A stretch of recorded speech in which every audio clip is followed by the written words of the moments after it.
Hello, everyone, and welcome to Discover Your Inner Guru Week 4. We've accomplished a lot already, and I am super excited to start going even deeper. But before we do that, I just want to cover some housekeeping and just some reminders that I would love it if you were using the Facebook group page more. Use that to process stuff, post your questions, engage in anyone else's posts. I think that more engagement would help just give you another tool and resource to help this information assimilate deeper and more firmly in your mind and in your heart. So definitely encourage you to use that resource more. And also, if you haven't reached out to your accountability partners, I'm not going to force you. This is not something you have to do, but if you haven't done that yet and you mean to, try to do that and utilize that resource as well. Man, I had a lot of fun at the Q&A this last week. I feel like some really powerful questions were asked and we had some really wonderful discussions. And so I hope that if you haven't had a chance to watch the Q&A from Thursday, try to do that because some really good things happened. And what I'm loving about the Q&A is we tend to sort of get a sneak peek into the next week's content. So those of you that were on the Q&A, you might see or hear some repeats today. And that's okay because repetition is a great teacher. So let's see, make sure I've got all my stuff here. All right. So again, as I mentioned before, this is just, we're building every single week. We're building and we're going deeper, and it's the layering process, right? And so we're going to go deeper into this principle of observation free of shame or judgment in context of the law of the harvest. I'm sure you all are aware of the law of the harvest, that you only reap what you first sow, that there's an order to it. It's not complicated, it's not magical, it's cause and effect, essentially, right? And so basically, it's the type of energy that you put into something, that is what will return to you. And another word out in the personal development world for this concept is karma. Karma is, it's a Sanskrit word, and it basically means that it's basically the principle of cause and effect, where intent and actions of an individual will influence the future of that individual, right? So what you put in, something will come in return to you. And like attracts like. And so if you're putting out into the world negative energy or low vibration energy, that's what you will attract back to you, right? So let's talk a little bit about this idea of that in the law of the harvest, there's order, right? There's an order to it. I'd like to introduce you to one of my favorite books. It's a book that was written way back in 1975 by Stephen R. Covey, and it's called The Spiritual Roots of Human Relations. And if you're not religious, and you may not resonate with some of this book, but there are some really core principles of truth here that I think anyone can benefit from. In the beginning, he talks about the 6 days of creation, and in context of the process of growth and development. And so just like it took God to create the earth in 6 days, right? So there was 6 days, and there was an order to it. There was a progression, and things were added unto it. And he didn't skip any days, and he didn't speed through any days. Everything had an order to it. Just making sure we let everyone on here. Okay. All right. So just like he took 6 days, we also individually have stages of development. Hi, cute boy. Okay. Uh-oh, I think we lost Grace. She was with us and then she was gone. Okay. It's all right. We'll continue on. She'll have to catch up. So we need to go through these stages, and we need to make sure that we don't skip any, right? Sometimes we can become stunted in our development due to trauma, false beliefs, or that shame and judgment that we've talked a lot about, can stunt our growth. Also, there's pride and other things that and worry and fear and anger and all these things that can stunt our growth and hold us back from fully developing. So what happens when someone tries to shortcut the development process? Hi, Grace. Glad you're here. Think about it. Think about a toddler or a baby, right? The science has proven that it's really vital for a baby to learn to crawl before he learns to walk. It's actually really interesting. My husband never learned how to crawl because his dad was in school and his mom was also a nurse, and so she'd go to work and he would be doing his schoolwork, and he fashioned this swing for him, and he put my husband in this swing, and he would sit there next to dad while dad did his schoolwork, and he never learned how to crawl because of that. And he's like, I've really noticed some things in my development, specifically with physical or emotional, that I think has been linked to not learning how to crawl. And so when we try to skip important stages of our development, there's something that happens here. First of all, we can become stunted, or something happens where we begin, what Stephen Covey calls, we begin to borrow strength outside of ourselves in order to feel like we're important, in order to feel or lead ourselves to believe that we have it, that we're there, that we've arrived, that we've developed that far. And so you might see this in corporate America, where the CEO is just a big fat jerk because he's borrowing his strength from his position, from his power. You might see, like my father was really dominating, and you might call it unrighteous dominion in the religious context. And because he was living in so much fear, and he had his own trauma, and he was stunted in his growth. And so because of that stunted growth, he would borrow his strength through instilling fear in us through domination, whether it was physical domination or verbal domination, whatever that might be. And so not only was it hurtful to him, it was really damaging to his children, right? And so there's a lot of things that can happen when the stages of development are skipped, right? You can't expect to get day 6 results when you're developmentally at day 3, right? For example, so you can't run a marathon before first having taken the time to train a little, right? And it takes training the body, it takes training the mind and the spirit for the impact and commitment that a marathon requires, right? So you can't expect, like we said before, a child to do certain things before they've learned the basics. In Stephen Covey's book, he talks about how he was observing this toddler, young child, who was having a really hard time sharing. And he had this aha moment, and he realized, oh my goodness, this child has not learned how to possess something first. And that had to come before being able to share. So the stage of development of possession had to be learned first. And that child had not developed or learned that, what that felt like or what that meant to possess something. And so he was claiming that he was developing that need to possess, and that's why he wasn't ready to share.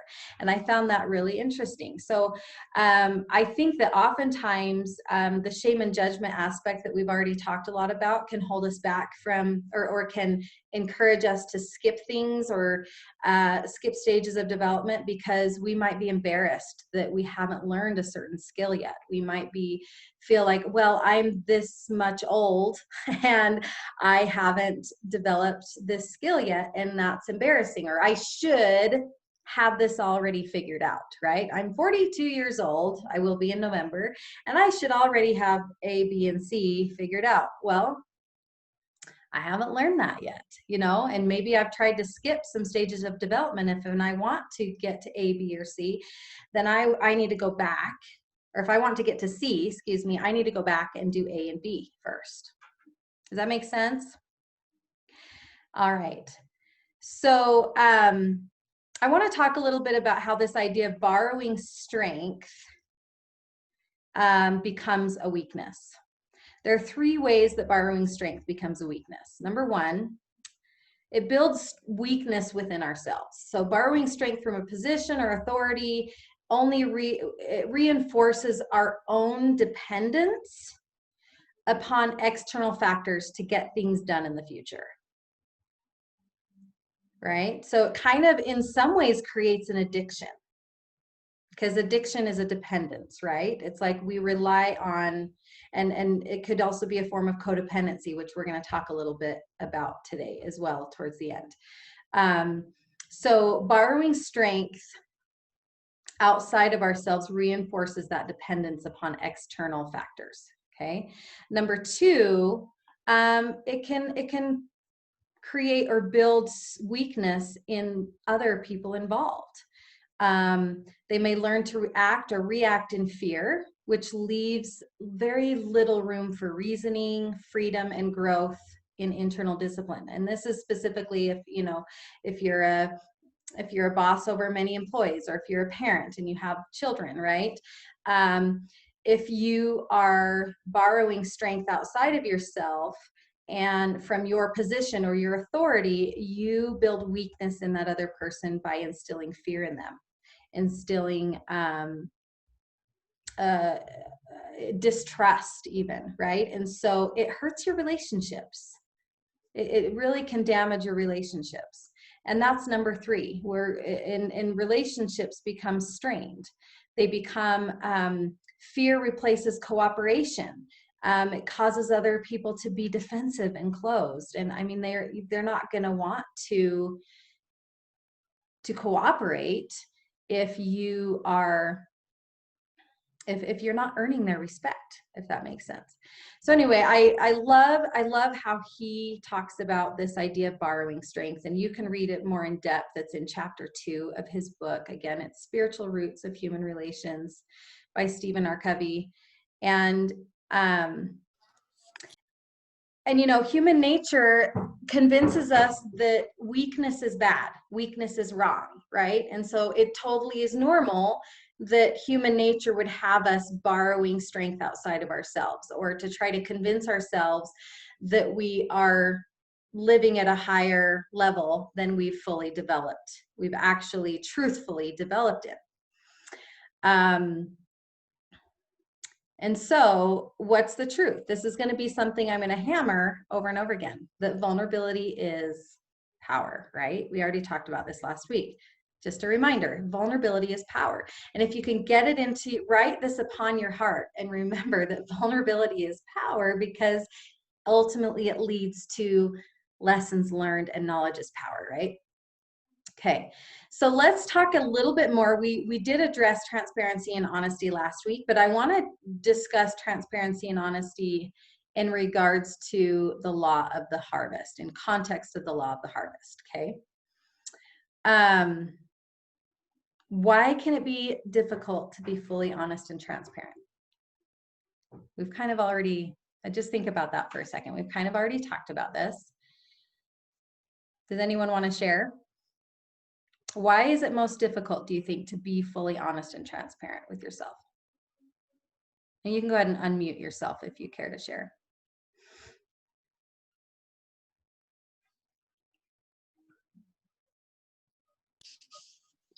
So I don't always want it to be true. Sometimes the truth is scary, and sometimes I don't want to accept the truth. So it's not just shame. It's fear. It's something could be really scary.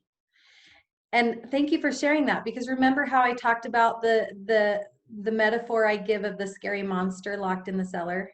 Do you guys remember that? How, you know, in our minds, what we don't want to look at, it's this giant, yucky, ugly, evil, scary monster that we've locked deep in our dark cellar of our soul, that if no one else sees it, or if I don't ever have to look at it, then it's not there. You know, maybe we can just forget that it's even there. But if we were to really shed light, if we were to really walk down those steps and let the sun shine on that monster, we would really just find probably a little child who's hungry, who's cold, who's tattered and worn, who needs love, who needs a hug, who needs a new set of clothes and a meal, right?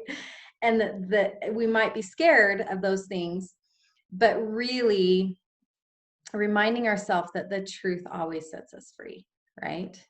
It's not ever as scary as we seem. Does anyone else have something they want to share about why it might be difficult to be fully honest and transparent?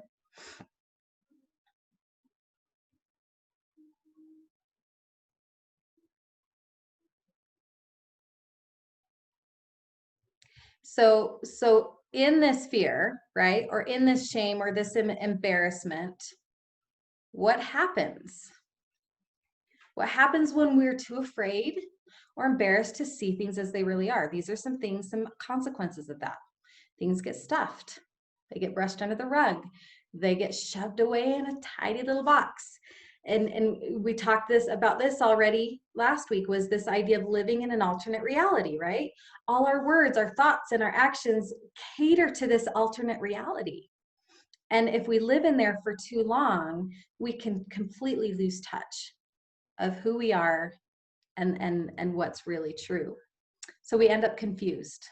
We end up confused as to why we're not getting the results that we truly desire. It's like, what the heck? I am thinking of the law of the harvest here. I planted this seed and I'm watering it, and why isn't it growing? Like, what the heck? I planted corn and I'm getting sunflowers. But you weren't aware of how you planted that seed. Was the seed a good seed, right? Have you nourished a good seed? And we'll talk more in detail about that. So you end up confused. There's this false sense of security or comfort zone, or this protective bubble, which really is a false sense of protection, right? And the irony is that the protective bubble actually represents the fear, the shame, the judgment, and the pride, right? So when we are not being fully transparent and honest about what is actually true in the moment, we will ultimately plant faulty seeds. They'll either be duds, or they'll be an entirely different seed that will produce an entirely different result or plant, metaphorically, right? Or it will hold you back from planting your seeds altogether. Or the soil might be bad soil. So you end up living in this bubble of counterfeit protection. And this bubble, what does it hold us back from? Here are some ideas. Well, obviously seeing what's true, missing the lessons that lead us to the knowledge and the understanding that we need, right? It's all about gathering the data. It's all about gathering the information, and we need accurate information if we're going to move forward. So in this space of observation, we're in a science lab, remember? Free of shame and judgment, and we're here to learn. And so if we don't have accurate data, we're not going to have the information we need to make the needed changes to create a different result, right? It holds us back from the whole picture, the broader perspective, or the bird's eye view, or even God's perspective, right? Or what's the metaphor I talked about, the elephant? It holds us back from really seeing the whole elephant and really understanding and seeing things for what they really are. It holds us back from being free. It keeps us stuck in the hamster wheel. And in those unhealthy patterns and those unhealthy programming, and ultimately the lack of joy, the pain, whether it's physical, emotional, spiritual, mental pain, we're stuck in the pain. Okay, so as we're discussing the law of the harvest, and I've introduced you to this idea of, okay, there's in the law of harvest, there's order to it, right? There's a progression. The seed comes, and there has to be good soil. There has to be proper nutrition, right? From the sun, from the earth, from water, right? It has to have those things in order to grow, and it needs consistent nourishing and effort, right? And if we skip any of those processes, so we won't get anything if we skip planting the seed part, right? But if we plant the seed but then skip the watering and just trust that the earth and sun will do its job, the seed's not going to get everything that it needs, and it's not going to grow and develop. In fact, I gardened this year, and it was really fun, and I got to see that firsthand. The plants that I would forget to water actually became weird and deformed and stunted in their growth, and some plants didn't produce any fruit at all because they didn't get enough water. And so we need to respect the order of things. We need to respect the stages of development of where we are. And so when you're in your observations with yourself, you can ask yourself, okay, well, what stage of development am I in this area? Have I learned the basics of this principle? So in order to do that, you have to really be able to connect to the principle that is underlying what's going on with you in your observations. So, okay, what principle is at play? So number one, identify the principle. Am I living that principle in alignment with truth? And where am I in the stage of development? And this is something that I'm not going to fully lay out for you in detail, but we can talk about it in more detail in our quick Q&A on Thursday. But this is where I invite you to allow Spirit to teach you. Allow that, take more time to connect to inspired thought to teach you, okay, where am I? What's the principle at play here? Am I living the principle in truth? And where am I in the stage of development? Okay, don't try to ask yourself honestly, am I trying to shortcut the developmental process, right? And how am I borrowing strength? How am I borrowing strength? Am I borrowing strength outside of myself? Outside of my own divinity, my own connection to source? Okay. And am I being fully honest, right? In the Q&A on Thursday, we talked a bit about codependency. Codependency came up. And so I want to go into more detail about codependency, because I feel like it really goes hand in hand with this idea. It's another way to think of or look at this idea of borrowing your strength from outside of yourself, okay? This is a really important principle to understand, because codependency is fascinating. It really has, like shame and judgment, has almost as much power over us in holding us back as shame and judgment, if not the same amount of power, because it is this idea of depending on external sources. Now, codependency, what is it? According to Wikipedia, codependency is a behavioral condition in a relationship where one person enables another person's addiction, poor mental health, immaturity, irresponsibility, or underachievement. Among the core characteristics of codependency is an excessive reliance on other people for approval and a sense of identity. Definitions of codependency vary, but it is generally defined as a subclinical, situational, or episodic behavioral condition similar to that of dependent personality disorder. A codependent is someone who cannot function on their own and whose thinking and behavior is instead organized around another person, process, or substance. Many codependents place a lower priority on their own needs while being excessively preoccupied with the needs of others. Codependency can occur in any type of relationship, including family, work, friendship, and also romantic, peer, or community. And I would like to suggest that it has to do with our relationship with things too, with inanimate objects, our relationship to money, our relationship to food, our relationship to our body, all right? It's not just with other people.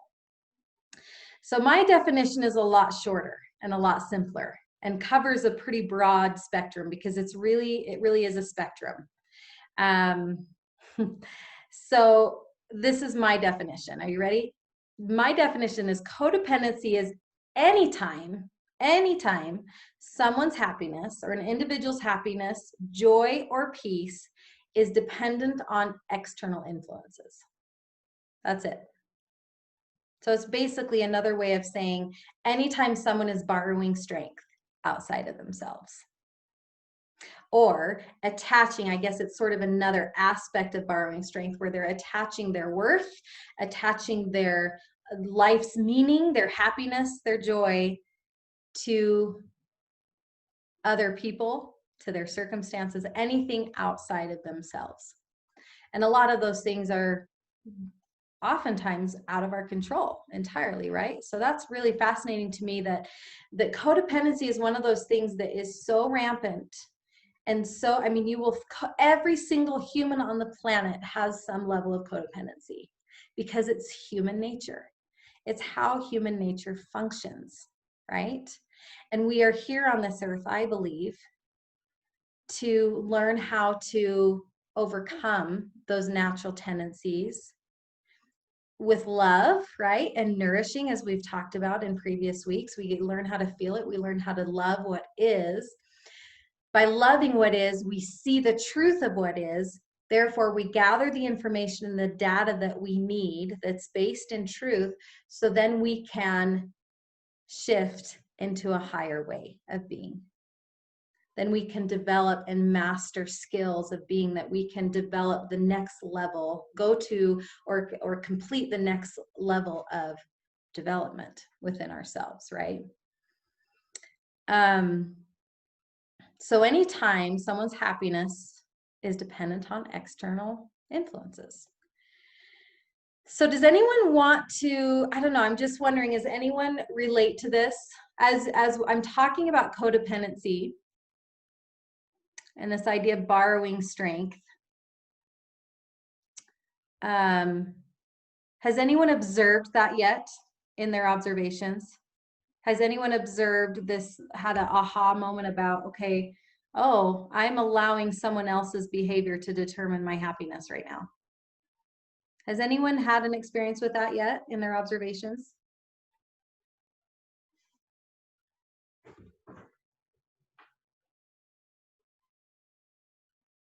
And you can go ahead and just unmute yourself.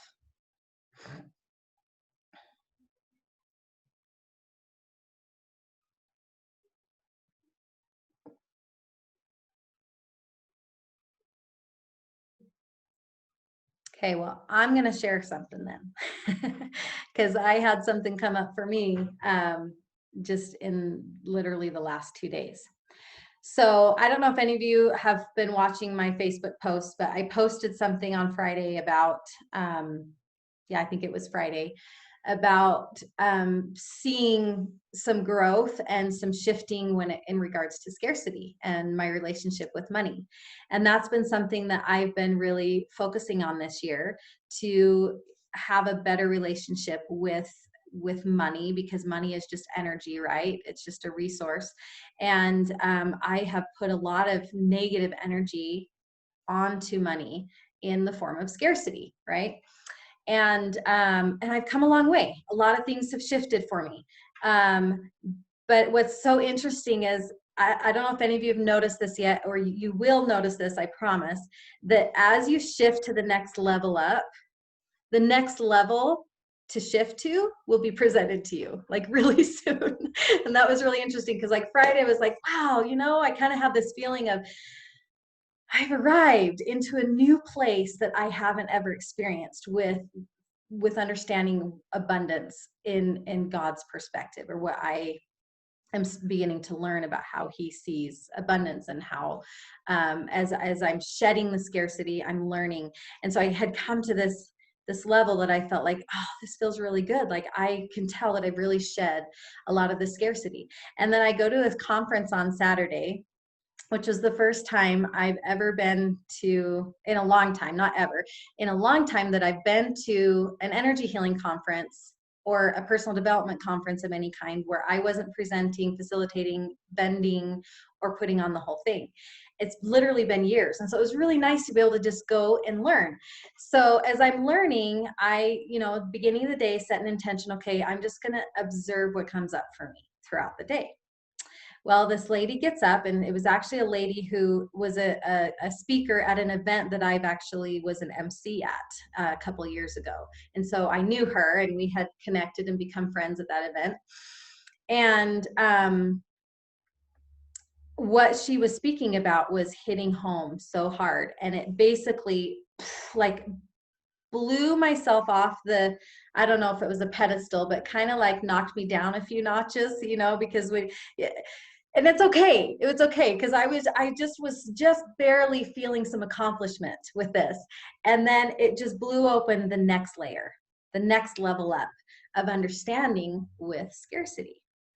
And what I learned about myself and this, my relationship with money on Saturday, was that my happiness definitely is tied into what's in my bank account. I began to observe that whenever my bank account gets below a certain amount, I start to panic, or I start to think I need to work harder to earn more money or something, so that then I can feel peaceful again. And so as I've been preparing for this week and thinking about codependency, is like, I'm in a codependent relationship with money. And I don't think I'm getting chills right now because it's still fresh for me right now. I don't think I've ever really realized that I have been that I am depending upon money, which is an inanimate object. It's not a being, it's just energy. And I'm putting all of this energy towards the number in my bank account and letting it determine my happiness and my level of peace and security. And when I say that out loud and when I think about it, it sounds absolutely ridiculous. And so judgment can come in and shame can come in. And I allowed it to flow a little bit and just say, okay, I see you. It's all good. But what a cool thing to be able to gather that information and to really be able to see the truth of that. Because now I feel so much more empowered to go to that next level. And I'm not really sure. I'm not totally clear yet of what it's going to take. There we go. For me to completely to let go of that codependent relationship, but I'm excited to explore that further. And I'm excited to see what the next level up and what next step is for me. So codependency. And this is, I'm realizing that when we're in codependency, it's exhausting. Like, because if you really think about it, how many things outside of us do we really have control over? Do we have control over other people's actions? No, not really. Do we have control over our circumstances? Sometimes, not always. If I'm thinking of like the CEO of the company, he could get fired anytime, right? So he's borrowing his strength from his position, but he could get fired at any moment. So that's not really within his control either. And so there's so much that isn't within our control that we put so much energy to, which ultimately has nothing to do with what is actually true in the present moment. So codependency, again, is one of those things that takes us out of the present moment. And as long as we're out of the present moment, we are distracted. We are distracted from what matters most. We are distracted from the truth. And we are stunted in our growth, in our development. Our seed is not getting enough water. It's not getting enough food. It's not getting enough sunlight. So how do we know? How do we know if we are involved in a codependent relationship or behavior? Here's some clues for you. And if you have a pen and paper, you can write it down. How do I know if I'm involved in codependency? Blame or excuses, otherwise known as victimhood. All right, so anytime you observe your thoughts and your feelings, blaming or making excuses, you're not taking responsibility for your part in it. And you're not really quite ready to step into full transparency and honesty about your role in it, right? Or even about what's actually happening. What's another clue? You might feel anxious when something or someone is taken away from you. I invite you to just take a moment and ponder. When in your life or recently did you feel anxious when someone or something was taken away from you? Is that still a thing now?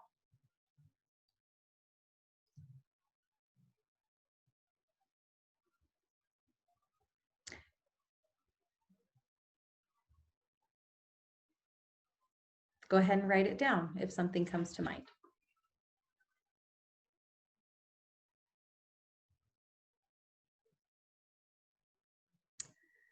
Okay, the next clue is when your response is an anger, a fear, or a shame/judgment response.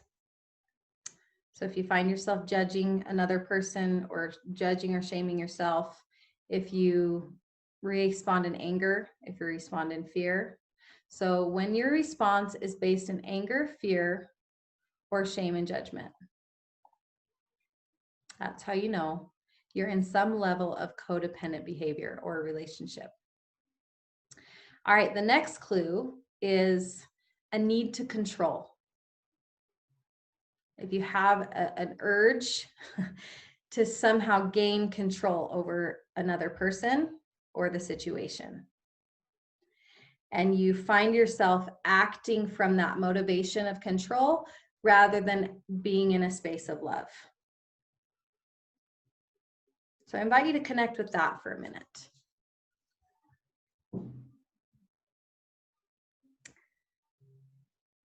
This need to control others, this need to control your situation, is that something that's coming up for you right now or in recent observations? And an easy way to ask is, where do I feel out of control, right? Where do I feel out of control? Take a moment to connect with that and write any thoughts down that come to you. And think of the other clues. Okay, have I felt anxious when something was taken away? So Mila says, I struggle with that, with OCD thoughts and fears. I want to control everything. Well, you're definitely not alone in this. Mila, would you be willing to work through some of that for a moment with the rest of us?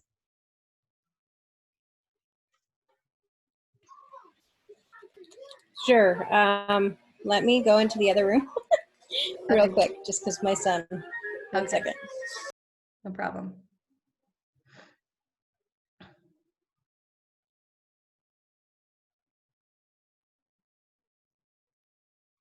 So for the rest of you, while we're waiting for Mila, be thinking about this. So these are the clues: blame and excuses or victimhood.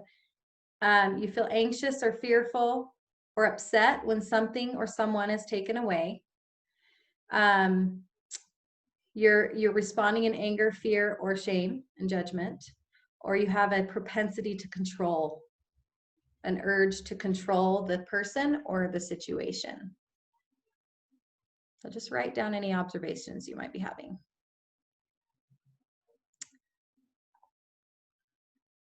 Okay, Mila, whenever you're ready.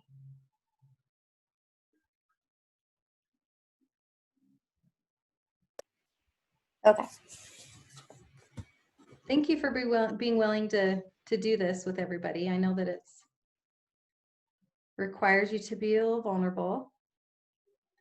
Would you share a little bit more about this OCD that you described? Maybe give an example of maybe a recent situation. Would that be okay? Only share Yep. what you feel safe sharing. Yeah, I had situation Saturday when I came to the Energy Healing Conference. I was gone all day. My husband was with the kids all day. And I had set up a day for him to follow so that everything would go well for him. And then I found out that he had a different plan. And it was very frustrating. I had a really hard time with it. And then I tried to let it go and tried to tell him I trusted him and kind of settled a little bit while I was at the thing. But then when I came home and found out other things that he had done, it made me feel really upset. And I kept thinking, well, and I told him how I felt, you know. I kept thinking, like, if you would have just done this, that would not have happened and you would have had a better day. So I have a really hard time with that. So. Okay, thank you. Thank you for sharing. That's great information. So I have a question for you. Mm-hmm. What is the worst about giving him free rein to do whatever he wants to do with the kids when you're gone? What's the worst of that? The kids will die. Hmm. Is the worst, I guess. Okay. Or get hurt, or they'll be really upset, and you know, the first thing that popped in my head is that he's going to do it wrong.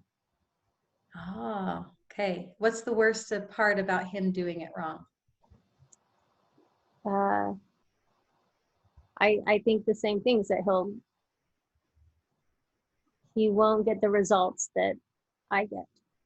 He won't get the best results. Okay. That I think are the best results. Okay, so sit with that. He won't get the best results that I think are the best results. Okay, Right. Breathe that in and just kind of connect with that. What kind of emotions are connected with that idea that he won't get the same results? Fear. Okay, where's that fear in your body? My chest. Okay, go ahead and hold your chest and breathe into that fear. All right, fear, I see you. I see you for what you are. And I invite you to just send some love to that fear without any need to send it away or judge it, fix it. Just be present with it. And let me know when you feel even the ever so slight shift in energy.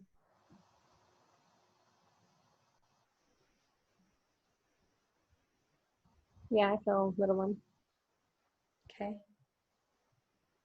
All right, so let's take a moment and connect to the truth. So when you leave him alone with the kids, what's the truth? That they usually do just fine. Okay. Usually they're good. They're all alive when I come home. Yeah, they're all alive. Yay. That's always my greatest They're joy usually when not I'm hurt either. So they're not hurt. And is it possible that are they upset? Are they content? Are they happy? Are they I think all of it, but that goes through if I'm there too, you know. okay? So I invite you to say out loud to yourself, so the truth of the matter is, and then fill it in and be as descriptive as you can be. okay. Like right now. If you're willing. I'm just trying to think. The truth of the matter is that my kids are just fine with their dad. See, and as I say that, it's hard to say. That's okay. So then there's still They're feelings. 6 with their dad. You know? So there's feelings there that are still, if you feel that resistance, then that like, oh, there's still feelings that I haven't acknowledged. So Mhm. I might then say, okay, even though I know it's true that they're fine, I'm still feeling some ... So put a name to those emotions, that resistance. If you could name that resistance, what would it be called? Mm.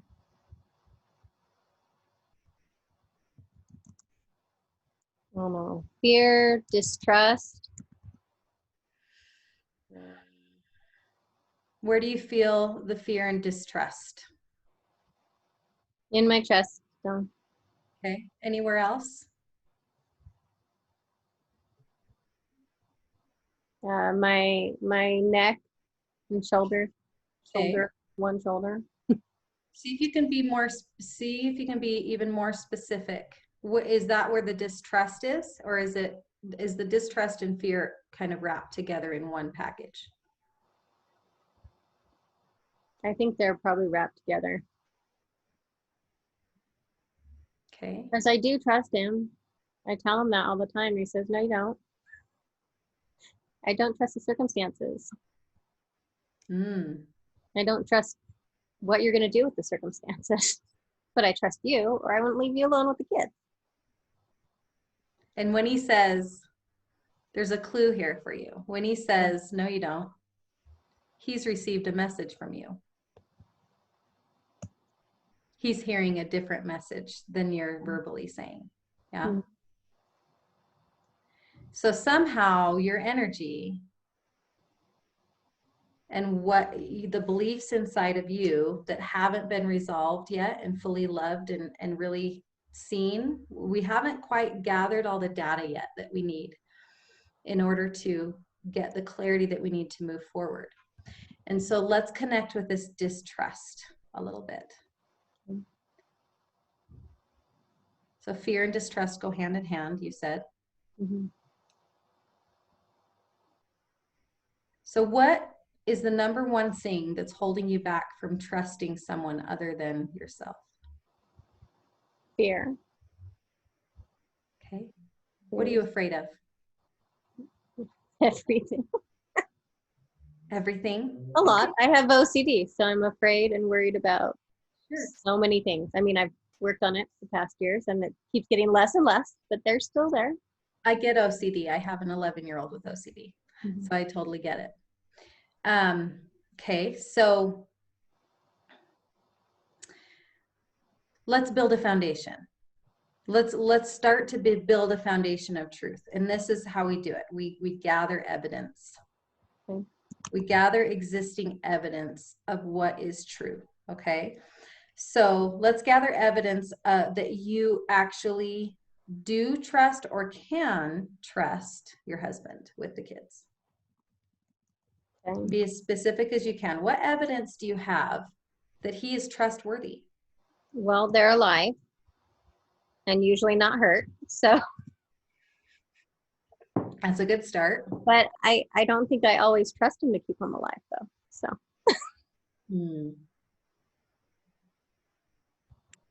So this is where intuitive thought is coming into play. And this is what I'm hearing. At one point in your life, was your life in danger?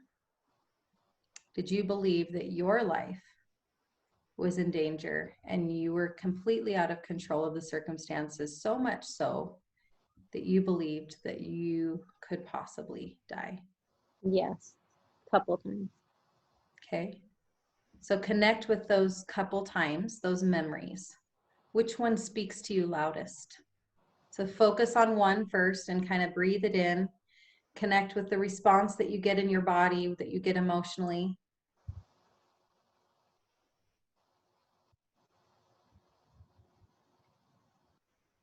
And then shift to the next one and compare.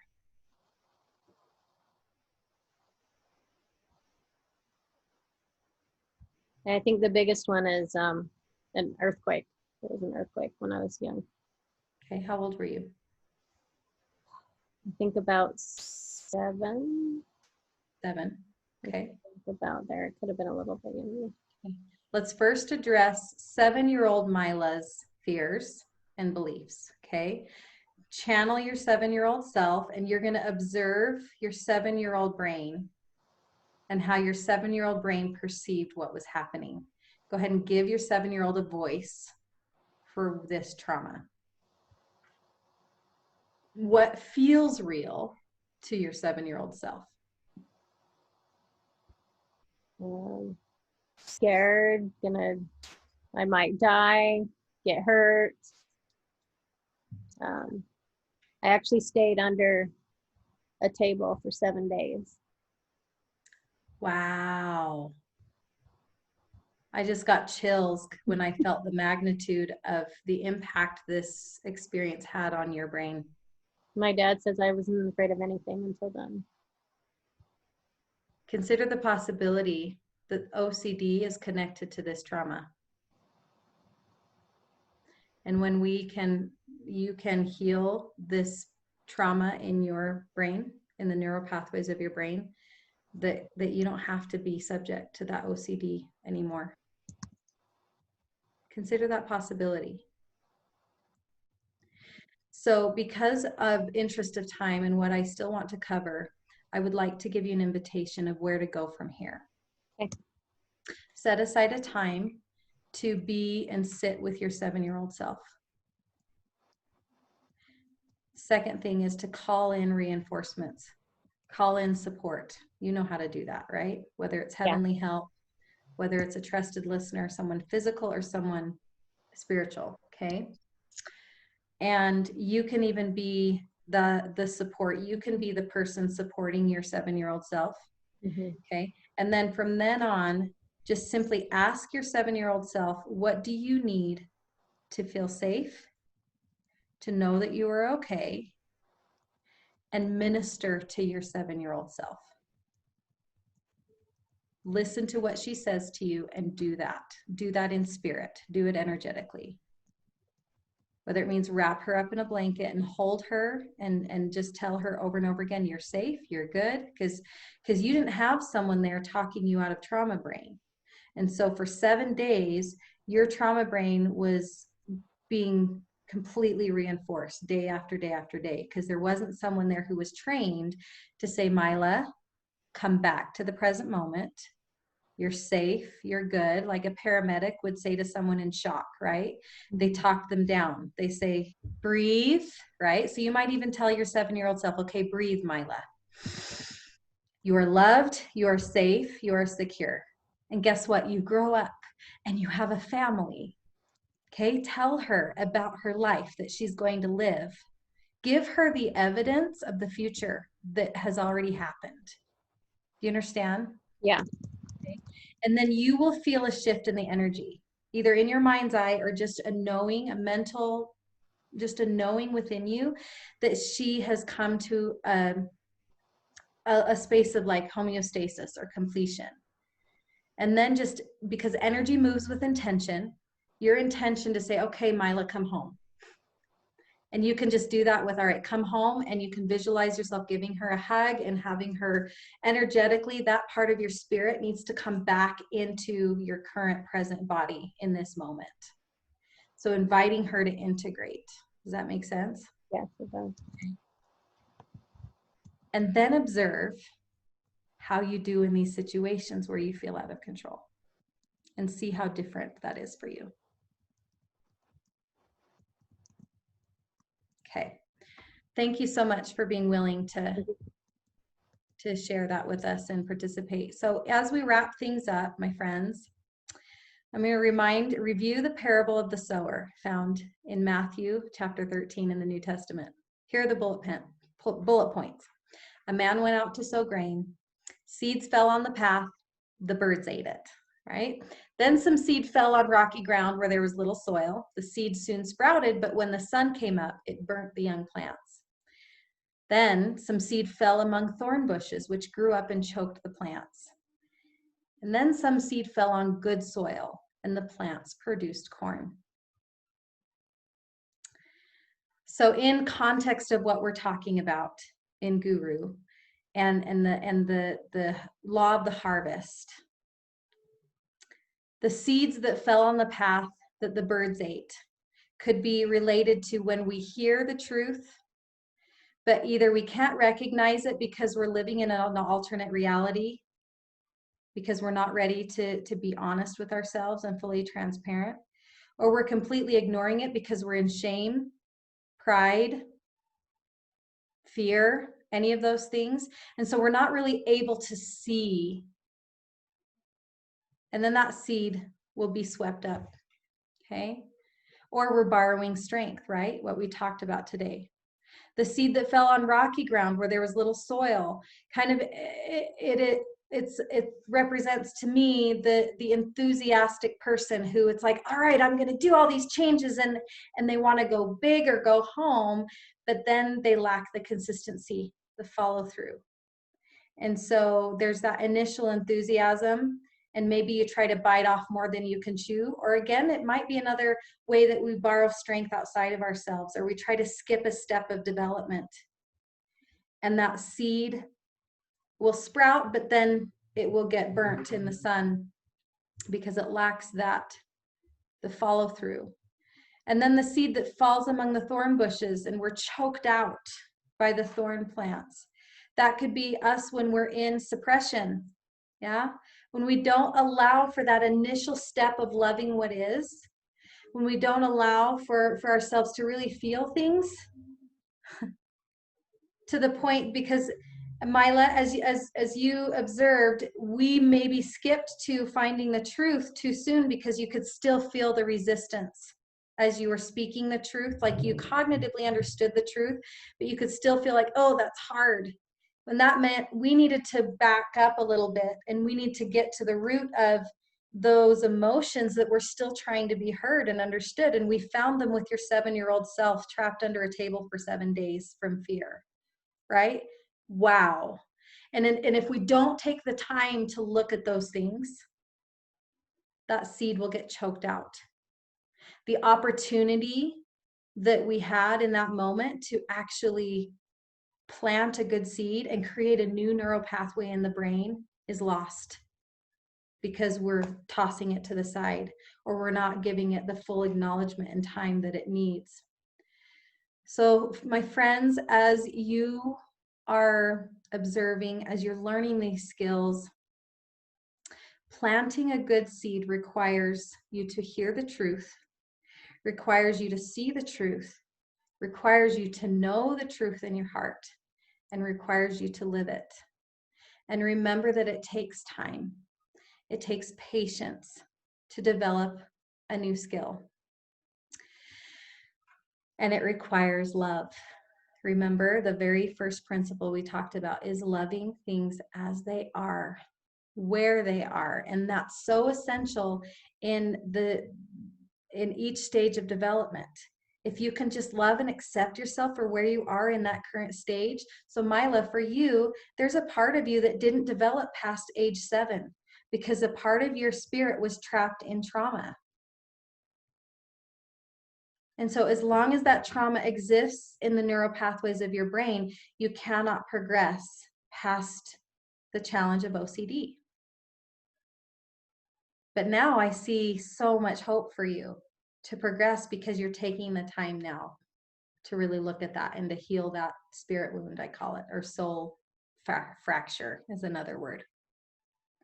So this week, this is your homework if you choose to accept. Just ask yourself these questions in your observations. Again, continue doing what you're already doing, but these are just some additional questions to help you in your observations. What kind of seeds am I planting? Am I skipping any stage of development, or am I embracing and learning where I currently am in the developmental process? Am I being fully transparent and honest with myself and with others? Am I suppressing? Am I ignoring or shoving aside what wants to be seen, addressed, and healed? Or am I looking at it? Am I giving it the time and the love that it requires in order to move out of the way so that I can actually see the truth? And then this is my favorite. What good seeds am I planting? Have I planted? And then celebrate those. It's really, really important to take time to focus on the good things too, the progress that's being made. Like when you're climbing a mountain, if you never stop to take a drink and sit down on a rock and look out and see how far you've come, you miss out on so much joy and satisfaction. You miss out on possible motivation that will get you to the top or get you to the next, through the next leg of the journey, which might be really tough, right? So take the time to notice the good seeds that are being planted, to notice whether or not you're nourishing them as they need to be nourished. Celebrate it. It doesn't matter how little and tiny the seed might seem, it's important. It's important to your learning and to your growth. Celebrate them and reinforce them and nourish them. You guys, thank you so much for coming on to this week of Discover Your Inner Guru. That's it for today. And I'm excited to see you on Thursday.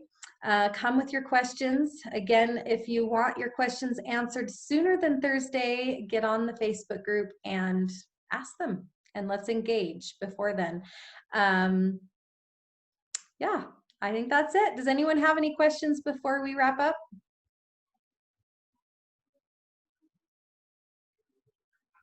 All right, thanks again, you guys. Have a great week. We'll see you Thursday at 6 p.m. Mountain Daylight Time.